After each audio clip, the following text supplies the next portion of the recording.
yourself. Okay, so now you're inside the body, and so let's take a look at how the body works inside. So you kind of feel that you're in your brain, most of you anyways, and you know, you kind of think your brain is in your head, but really that's not right. I don't really understand ever why we kind of decided that our brains were in our head, because, well, look at it, there's the nervous system. It's like, it's not in your head, it's distributed through your whole body. There's a lot of it up in your head, but there's the whole spinal cord. That's an important thing, and then it has all these branching nerves that allow you to move your hands and to feel things, and it's like your nervous system is distributed all the way through your body.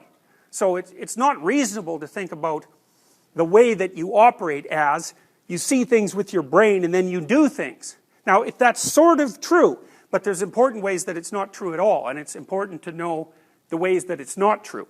It helps you understand phenomena that you couldn't otherwise understand. So I can give you an example. There are people who experience blindness, but it isn't because their eyes get damaged, it's because they have brain damage, and so it damages the visual cortex, and so that's the higher order part of the brain that's responsible for conscious vision. Okay, so maybe they get, I don't know, they get a tumor, or they get hit in the head, or they get shot or something, and then poof, they're blind.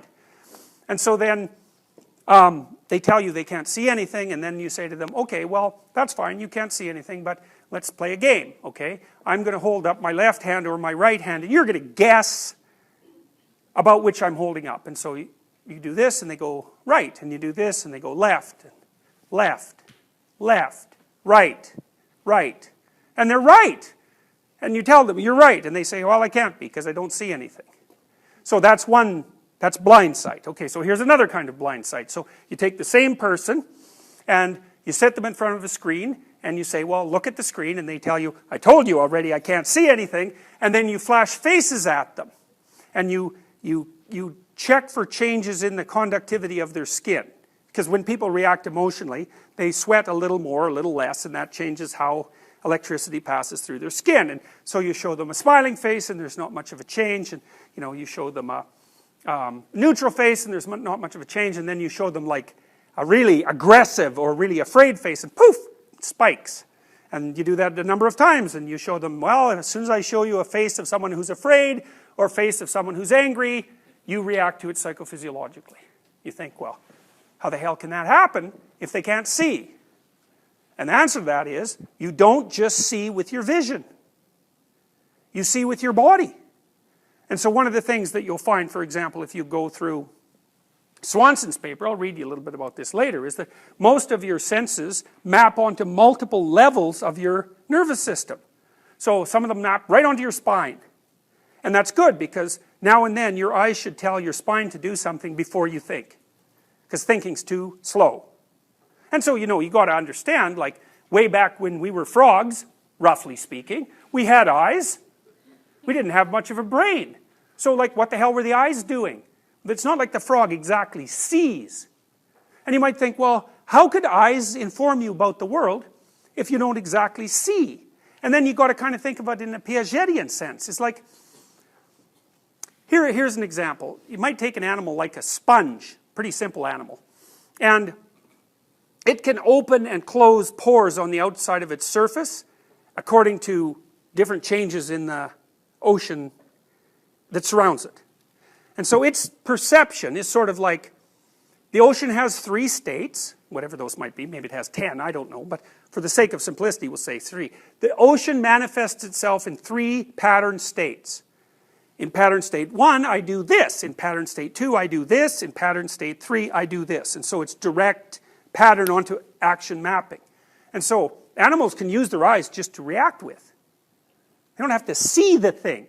Because you think, you see, and then you act. But why do that? You can just react. And you know this already, because in a simple way, if you put your hand on a hot stove, you'll go like this, and then you'll feel the pain.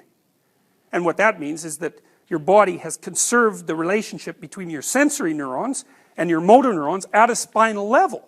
So that your perception of the heat is this. It's not of the heat.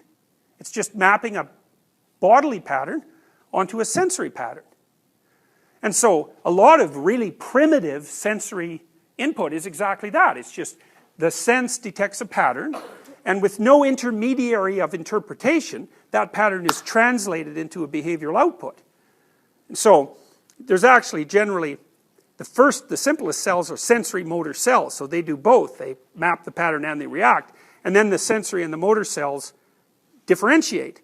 And then neural tissue grows inside them. And so then what happens is that instead of an outside pattern being mapped immediately onto a behavioral pattern, the neural intermediary says, okay, this pattern could mean any of these three things. And then that neural layer grows and grows and grows until in creatures like us, it's like a whopping layer. And so we see a pattern and we go, that could be this, this, this, this, this, this, this, this.